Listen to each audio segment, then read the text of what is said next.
Hi, I'm Heather. Welcome to class. I have recently created a full 9-week beginner's course called IYENGAR Yoga Basics, and this is an excerpt from one of those classes. If you'd like to join me for the full course, I'll put the link for my website in the description box below. I invite you to join me there. Before we begin, if you find this video helpful, be sure to like and subscribe. Now, I said in week 1, when I introduced that pose, it is going to lead us towards downward facing dog pose, Adho Mukha Svanasana. Our kneeling forward bend is Adho Mukha Virasana, meaning downward facing hero pose. And our downward facing dog pose is Adho Mukha Svanasana. In time, you might start to recognize some of these Sanskrit names and Sanskrit words. But for downward facing dog pose, again, we want to feel the disc of the palms, pressurizing particularly the knuckles of the index fingers. We are going to keep the arms straight, and eventually we'll straighten the legs. What we'll do first is a movement in and out of the dog pose on the breath, just to acquaint the body before we focus more on the technique. You can look forward to the hands. Inhale, shoulders forward, tuck your toes, hip width feet. Exhale, straighten the knees, lift your hips and move your chest to your shins. Inhale, knees back to the floor, point your toes, big toes touch. Exhale, buttocks back to the heels. Again, inhale, shoulders forward, tuck your toes, hip width feet. Exhale, lift up the hips, straighten the knees, keep your heels lifted because that helps lift the buttocks. Then inhale, knees to the floor, big toes touch. Exhale, buttocks back. Inhale forward, tuck your toes.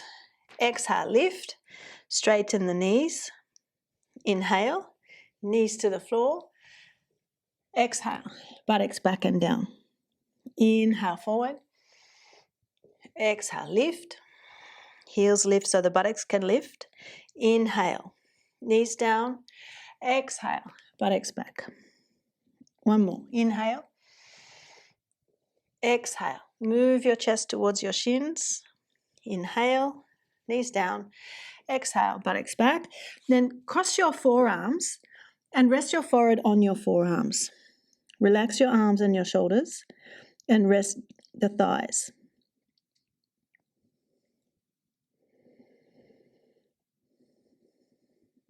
And then you can come to sit up again. What we'll do is lift up into our dog pose and stay there.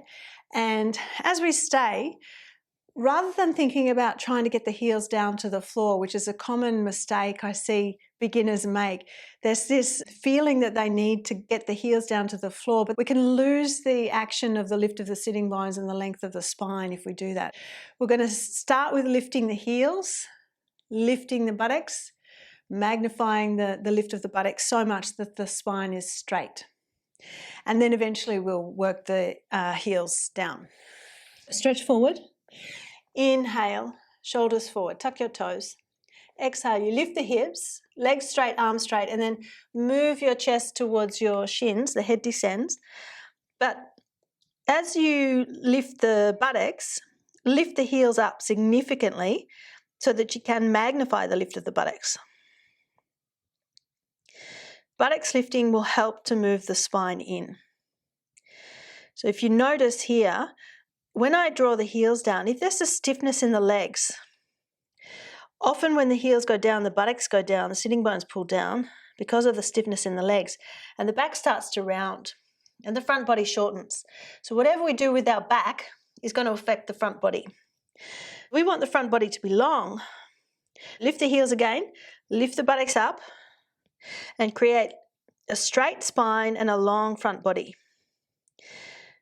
Then maintain the lift through the buttocks and slowly descend the heels. The heels working down, they might not go all the way to the floor, and that's fine because we're working to magnify the lift of the buttocks, which will straighten the back. Now let's come down and rest. Bend the knees. Point your toes back, cross the forearms, and rest your forehead down. Notice your breath. Slow the breath down.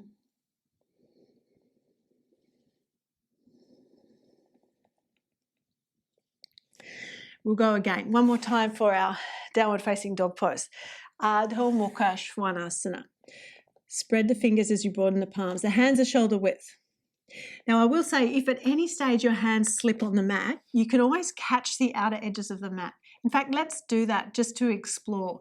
When you catch the outer edges of the mat, you want to feel like you're pulling the mat forward away from the feet. Let's inhale, shoulders forward, tuck your toes. Exhale, lift up your hips, move your chest towards your shins so the shoulders have to open. Stretch the mat forward away from the feet. Lift the buttocks so that the spine straightens, the front body lengthens. Then slowly descend the heels, but not at the expense of losing the straightness of the back or losing the lift of the buttocks. If it's a really strong stretch for you in the back of the legs, lift the heels up a little bit so you're diminishing some of that intensity. But can you keep breathing?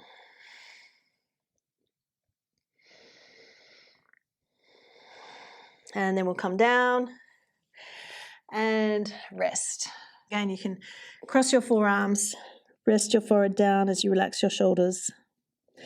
And remembering, if anyone's got concerns with the knees, you might be needing to wedge a folded blanket in under the buttocks or even in behind the back of the knees.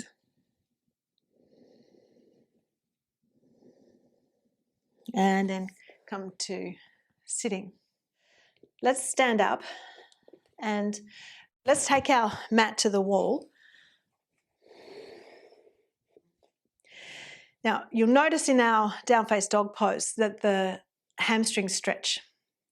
There's another pose that we've done the last couple of weeks that sometimes we'll call the box pose or Ardha Uttanasana. Let's do that now. Turn to face the wall.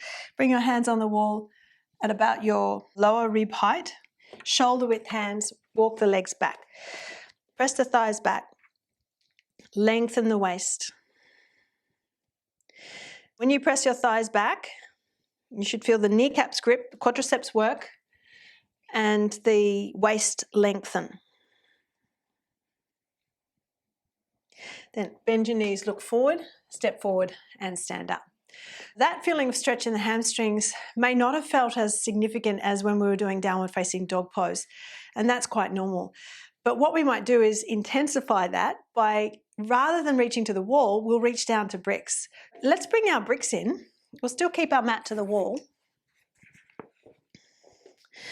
Just set your bricks forward and we'll start from standing because I really want to make a point of flexing in the hips rather than flexing in the spine. If I give you a visual, sometimes I'll see people who are not yoga practitioners and say, oh yeah, I can touch my toes, and they'll round the back and shorten the front body.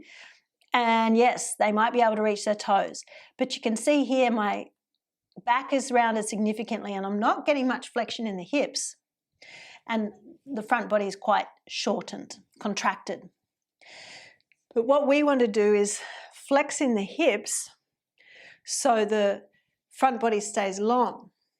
That's why we start off teaching you with the hands on the wall, because that encourages the front body to stay long. Remember, when we come forward, we often work with noticing the proximity between the breastbone and the navel when we're standing or when we're sitting. And then does that shorten, does that distance shorten when we come forward? If it does, inevitably it means we're rounding our back, potentially putting pressure on the organs there in the chest and the abdomen. We want to keep that length, which requires flexing at the hips. So you've got to roll the pelvis forward over the femur bones, over the thigh bones. Pelvis rolls forward and you bring your spine parallel to the floor and you keep the breastbone lengthening forward. That distance stays the same as when you're standing. Then the hands can come onto the tall bricks. Now, understandably, when we first come to yoga, we might be feeling quite stiff and there still might be a little bit of a rounding in the back.